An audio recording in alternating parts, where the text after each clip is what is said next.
Have you ever noticed something strange? You can finish a workout, be covered in sweat, and still not smell that bad right away. But on another day, you are not even moving that much. You are just nervous, stressed, about to speak, about to meet someone, about to walk into a room, and somehow the smell feels stronger, sharper, almost faster. A lot of people have noticed this, but very few understand why it happens. Because the truth is, not all sweat is the same. And the smell is not just about how much you sweat. It is about what kind of sweat your body is making. And what happens to that sweat once it reaches your skin. The first thing to know is this. Sweat itself is not always the thing that smells.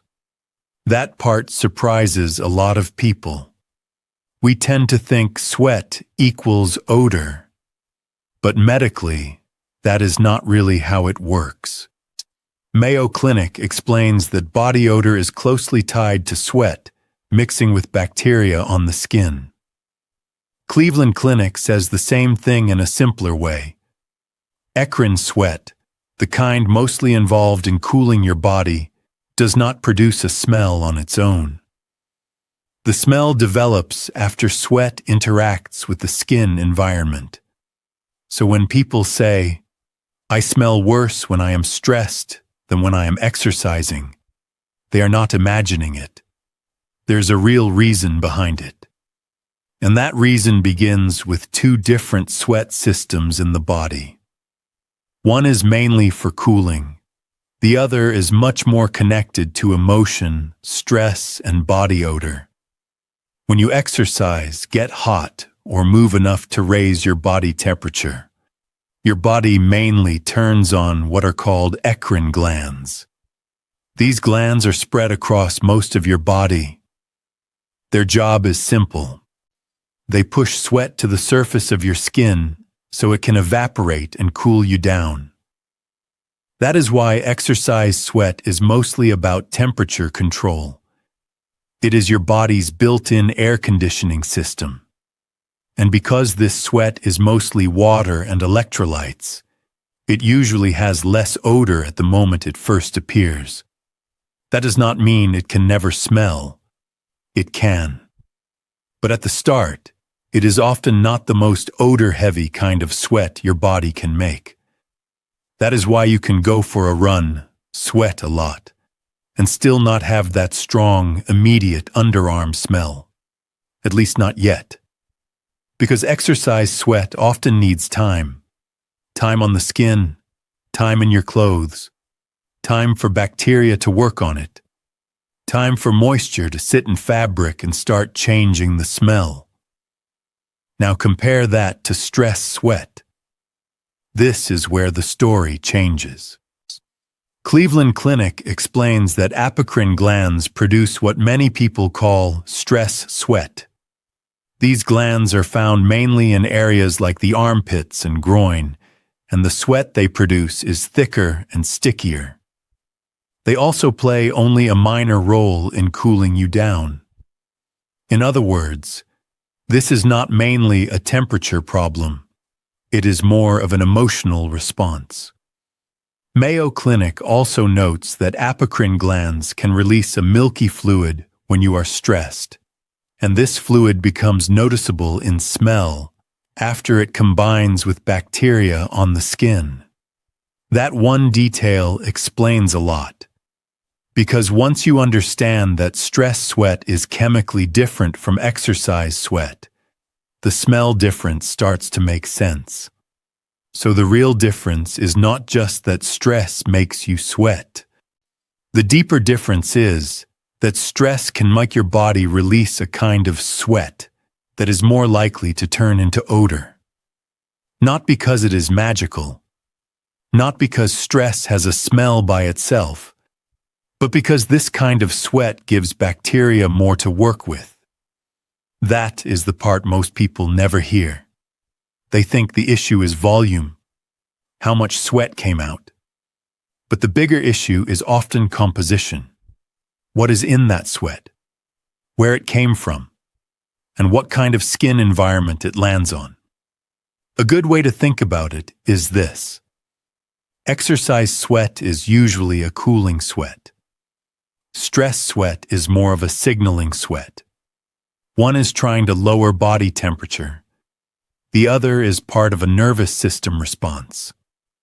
So even if the two look similar on a shirt, they are not always the same biologically. And this is not just theory. A systematic review on psychological sweating found that sweating triggered by stress, anxiety, pain, or emotional stimuli behaves differently from thermoregulatory sweating, the kind linked to heat. The review also notes that apocrine sweating is strongly regulated by psychological stimuli and is localized to body sites that contain apocrine glands, especially the axilla or underarm area. That is why someone can say, "I only got nervous for 5 minutes, but my underarms started smelling worse than they do after a walk." That experience lines up with what the physiology suggests, because stress sweat is not just more sweat. It can be a more odor-ready kind of sweat. Now let's talk about bacteria, because this is where the smell is really made. Your skin is not sterile. Nobody's is. We all live with a natural skin microbiome. And in the case of body odor, that matters a lot. A review in PubMed Central explains that the most common causes of unpleasant body odor are bacteria-derived products. In plain English, that means the smell often comes from what bacteria create after breaking down substances on your skin. So the odor you notice is not always raw sweat. Often, it is the chemical result of bacteria processing sweat and skin secretions. That also explains why two people can sweat the same amount and smell completely different. One person's skin microbiome may create much more odor from the same situation. Another person may sweat heavily but have less noticeable smell. So this is not just about hygiene. It is also about biology. Skin bacteria. Hair-bearing areas like the armpits, moisture staying trapped, and the kind of sweat involved. And then there is clothing. Because sometimes, your body is not the only thing producing the smell experience. Your shirt joins in. A review on sweat and odor in sportswear explains that odor in clothing is shaped by the composition of perspiration, the skin microbiome, and the way odor compounds are retained in fabric. That means even if your skin does not seem overwhelmingly smelly at first, your clothing can hold on to moisture and odor compounds and make the smell much stronger later. That is why some people say, "My body is not too bad, but my shirt smells terrible." That can absolutely happen, especially with underarm areas, especially with tight or less breathable fabrics, especially if sweat stays there for a while. So if we pause and compare the two side by side, the picture becomes much clearer. Exercise sweat is mostly about heat. It mainly comes from eccrine glands. It is usually more watery. It tends to be less smelly right away. But if it sits on the skin or in clothes long enough, it can still lead to odor. Stress sweat is more connected to emotion. It is tied more closely to apocrine glands. It tends to be thicker. It shows up strongly in places like the armpits, and it is more likely to become smelly quickly once bacteria get involved. That is the core answer. Not all sweat smells the same, because not all sweat starts the same, and not all sweat comes from the same system.